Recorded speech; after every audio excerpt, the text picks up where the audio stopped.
Praise the Lord. Yes. Ya, eto e ofalofa ma whaatala whatu. Sa mola tunu pele nei vaenga le uli o le whawino nei tautua ma launanga le tātou Global Kingdom TV. Toi moli atu mo o ilo mota ma lau lawa. Manava le manai o le manava o ngā ruenga. Ia, moli atu mo oe wasi tausinga whaaleanganga. Ia, sa iei fo i ngā ruenga mtiute o lo whenga iai. Ma loa fua i lau maua le alofa silsili ese o le tātou tāpau sili langu. Ma lo le ngāru lue, ma lo le pale soifua me fo i lungo le tātou por kalame.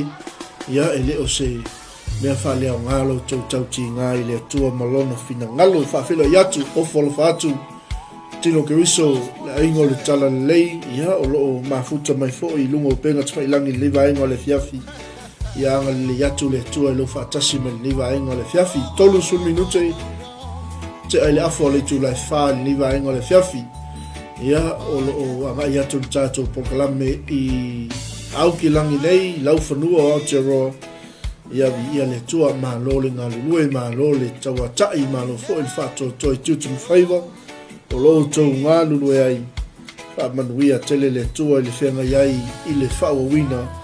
Ia o so se bala wina le vaenga o le fiafi. Ia leo tātou angai mai i le tātou manai o le manava o ngā ruenga. Ia o le whaamanatu o le toi whawhangu mo i tātou. Ina ia whaawau pēr lo tātou whaatotua, whaawau pēr lo tātou talitonu, whaawau pēr le tātou walaunga. Ia o lo tātou ngā lue ai, a whai o Samoa, a whai o Australia, po Amerika Samoa, po Hawaii, ia po le malo tele o Amerika, au le ngalo, o le whaatotua e tau a mio tonu ina ai i tātou. Manai o le manava o ngā ruenga. Ia leo o tātou anga iai i le nei vaenga o le fiafi, mo le atu le wha malo, o le wha tele, i au auna le atua na ngā lulue fo le nei aso i le folofolaina o le upo le atua. Ia whaafelo ai atuai ma whaafitai atuai. Ia mai lava i tai au se ia pa ia mai lei teimi o le aso. Ia le lei ma lole ngā lulue ma lole whaatoi toi i le ngā luenga le tua. Ia ma lo fo i le sa ili. Wa le whaavnoino tātou teimi. Tātou te sa ili ma wawa i atu i le li. Ia e le mawhai fo i ona whesoa ni mai le tua. Se atu tātou whatalofa i lungo o penga tpailangi i tātou YouTube Live. Ia e mwese fo i o tātou Facebook Live. Lungo o tātou app, ma tātou website. Ia whaafelo i atu ni vaenga le fiafi. Iso tātou a inga pele. Whaafelo i atu fo i le aingo le whatua tua, le aingo le tala lei. Ia le atua le lei a fiafi. Whaafelo i atu fo i la tau leo mwhai o na whatalofa mai. Ia ma o meni mai se aina lupo le tua i ia le tua li vaenga le fiafa pelo i atu i le usau auna ia huko tapoli a yuta moananu malo whaatai ma futa mai ia whaamanuia fo i le tua i le whaiwina tuta ma whaiva le le aso tai tau fo i olo le leile tau i Amerika Samoa ia ma lo le ngā lulue whawhelo i atu i li vaenga le fiafi tena ia lua fulu mo i malo po le whatua ia lea whatua mawai atu le tātou testimony hour ese le tāua o le awao whanau i yalo le tua whaftai mo le talainga whaftai mo le moli mau mātango fie ia te oe le tina whalitua lo fulu mātango fie le whasoa whawhelo e tupo i Tainul City ia po le teine mai pama moe anga le leia ngā lofa all the way from Palmerston North ia whaamanuia tele le tua i le whenga iai fo i mga luenga. Ia whawhelo i atu fo i lau ele Brisbane ne vaenga leso. Sunga le whawhenga inga ulu paulo whaasau piniata ma futa mai ia whapea le whaltua ma le nofo alo whaamanuia tele le tua. Whawhelo i atu fo i ne vaenga le fiafi le usau auna ia J. Brown ma lo le soifua manuia ia vi ia lava le tua i lau tau soifua ngā luluei. Ia whawhelo i atu fo i a Valasi Junior po le tofine i a Valasi ma futa mai fo i le vaenga le fiafi ia vi ia le tua leo tātou te ai tau o mai fo i le whai ungo le vai aso i tiuta ma whaiwa sa whenga iai an mai se fo i o le au tawina Wan whare o te leina o le malama le fina ngalo le tua malo le tau malo le whatotoa ia malo le ono sai e le lava se mea e maua mase file mu ia whatalofa atu fo i le ainga lau tele o le tua o whapenaona mai moa ma whafonga mai fo i lungo pena tu whailangi a tonu e le o meni la tau ia e au atu lava whatalofa a le tautua maunanga le Global Kingdom TV ia tau o malava le vaenga o le fiafi ia mai al tātou whatunga leo tātou ngai lo le tātou whamalosi o le nei a fiafi nā wa sila mai lunga tātou pokalami o le whātua e tau wa mio tonuina ai o lono winga e tāua tele o tātou i loa o tātou whātua tāua tele le malama ia o le ale mea o le whātua amen ni ia le a wal whātua e tau wa mio tonuina ai tātou e whapena uma i la tau noti whamaturo tu spaia o rato whātua ia na o ai lava i roti le fefe le mata o le pelu e le solo muli ai sauwanga ia e maiso le whalengaina o le kalesia ona o le alofa ua o mu sai i le atua marona fina ngalo. Hallelujah.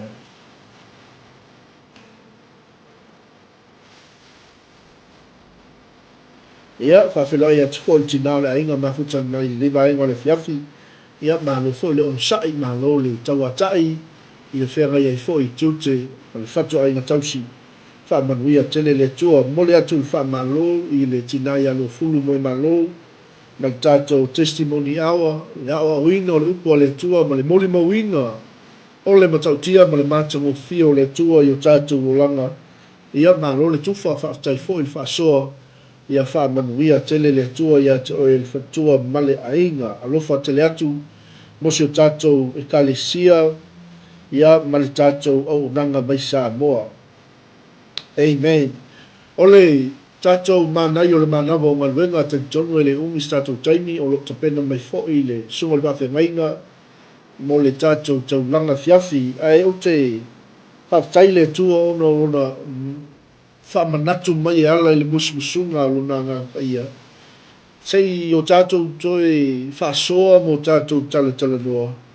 I le whaatua tua o le tangata tali tonu i le li. I le whaatua tua o le tangata o ga tuto ina luna ola mo le tua.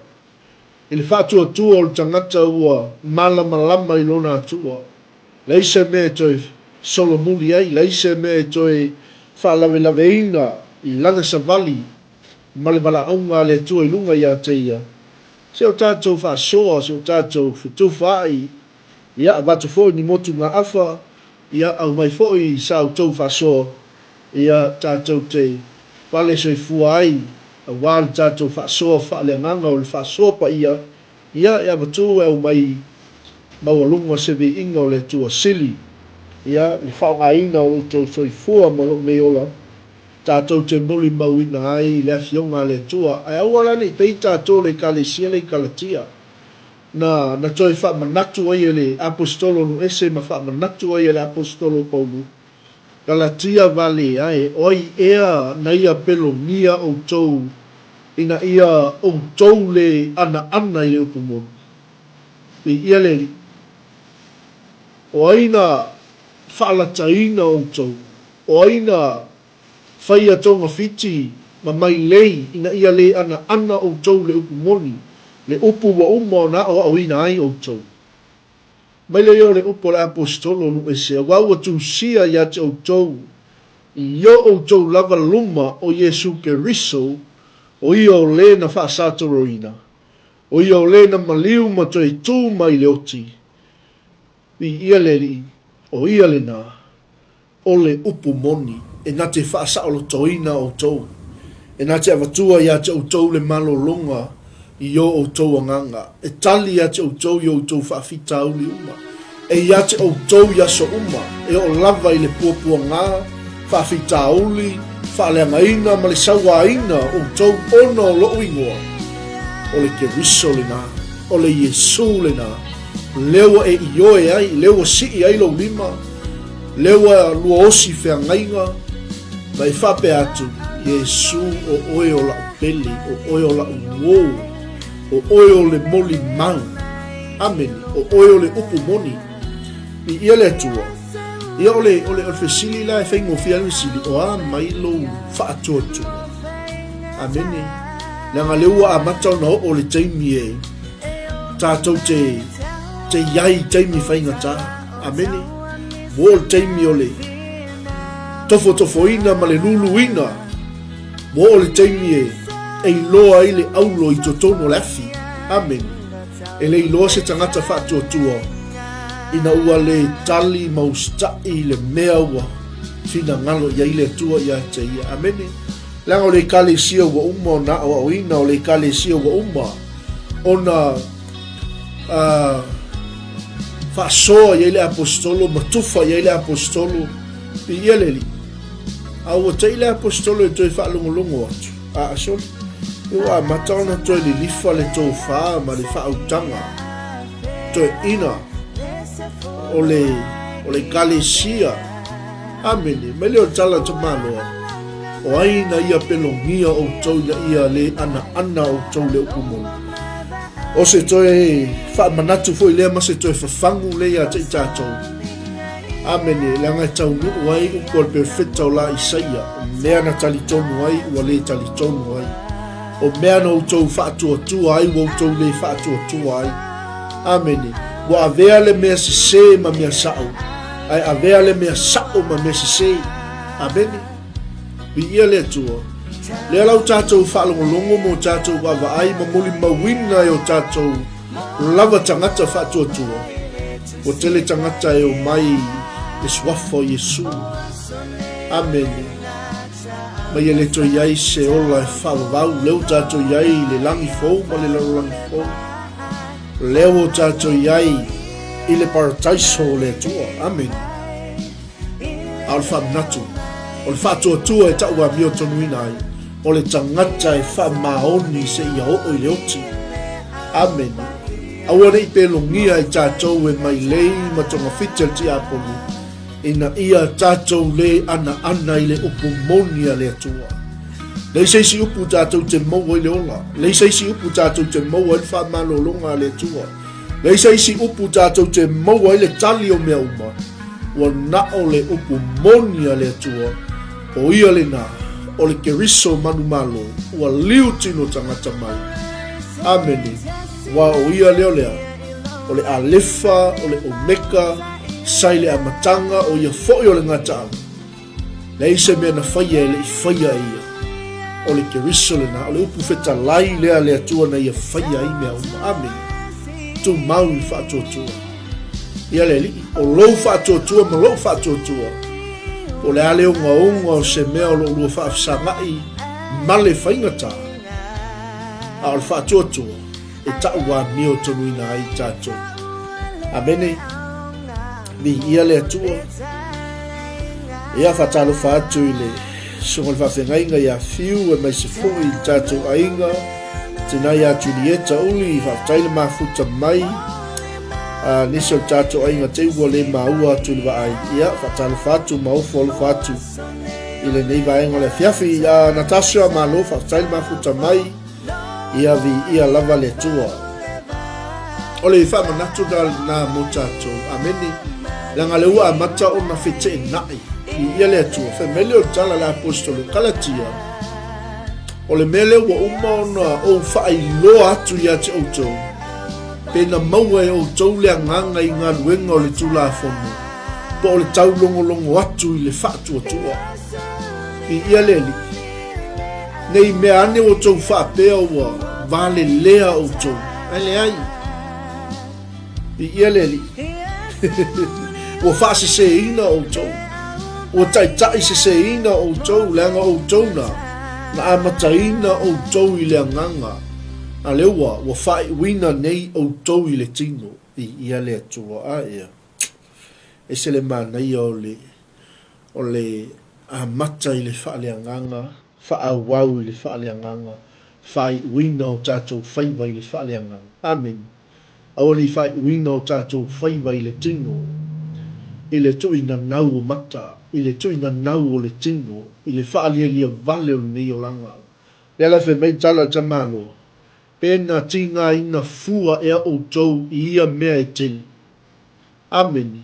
I ia le tua, le anga o le ngā luenga na mātou anga le leia tua ia te o tau, na maua e o tau le anganga pa ia i le tau longo longo atu i le whaatua tua. Ai le o le ngā luenga le tū la fono. Amen. I ia le ri. I ia le tua manai o le manava o ngā luenga. Le lava seisi mea. O ia le nā o le anganga pa ia o le tua. Na ia whaia wa venga ia te o tau o ngā luenga uma o le tū la fono. Na whaia e le mana o le anganga pa ia o le tua. Amen. O le whaatua tua le na tū rai ei apra amo. I ia le li. O na tā ua i leo o ia o le hami o tonu. I ia le li. O le whaatua tua lea na tau hami o tonu ina i ata li o apra amo. I ia le tua. I ia le li. Le ase mea lua o whaafsangai. Le ase mea lua. Le ase mongo lo e vava ai atu i ai. Amene. Le ase mea whainga tā o lo i o luma. Awane i e whaavai vai. Awane e tongi le songu. A ia pei tātou o Abrahamo. Na whaatua tua i le tua. O na tā ua i le ia te ia e whai mani o tonu o le tua. I ia le li. Ai whi meile tala le tuspa ia upo le apostolo Galatia. O i lātou uma fo i o e whaatua tua i le tua. O ata li i lātou o Abrahamo. I ia le li. O e whaatua tua. Amene. O le tātou whaatua tua la i le tua. Lewa, o tau a mio tonu ina i tātou. Amene. Leanga o tātou o nu ese, o tātou o tangata na whaapau pau. O tātou o tangata na le tali tonu i le tua. Au o whailo mai mo i tātou i le fiafi. O le whaatua tua e tau a mio tonu ina ai nu ese le tua. Na ia fola fola ina ai na mua le tala le leia apa amo. Ameni e manuia nuu umalava ia te oi, ia te ai, ia Abrahamo le tamā leo whaatua tua. Ina ua ia whaatua tua i lea tua. Na ia tu ua ai o lona ainga, ma mea uma ai a ngai le nuu na fola ina i lea tua mo ia. I ia le li. Praise the Lord. Amen. E manuia nuu umalava ia te oi. E manuia nu uma ia te oi. E manuia tangata uma ia te oi. Amene. E manuia lo sio manga. E manuia lo ainga. E manuia lo ekalisia. E manuia le ministry. E manuia lo aonga. Amene. E manuia company nai te iai. Ono oi o tangata whaatuatua. Amene. E peio Abrahamo. Mo tā ua i tā tau o ataliki Abrahamo. I ia le li. I ia le tua. Manai o le manava o ngā luenga moli atu mo oilo mo ota mo lawa. Amene. Mai leo tala ta malo Galatia. I au tau teu fatu le mea le i au tau loto mo tau fina ngalu. Nei pelo ngia o tau e se tasi na i au tau le ana i le upu moni. Mai leo tala ta malo. O i lato uma o e lango i ngā luenga o tu la fono. Ua whaafanoina i lato. Ia whaafanoina i lato uma o e le tu mau i mea umalanga. Wa tu sia i le tusi o le tu la fono. Amene. Wai wai le mata utia o le fulanga le tua mo lona. Amen. Na ia tau watu o ia Abrahamo. Mai leo tala tamalo a ua i loa le lei. E le taua meo tonu ina se tasi luma o le tua i tula fonu. Ai ola le tangata meo tonu i le faa tua. Amene. Manai o le manava o ngā ruenga. E le amene.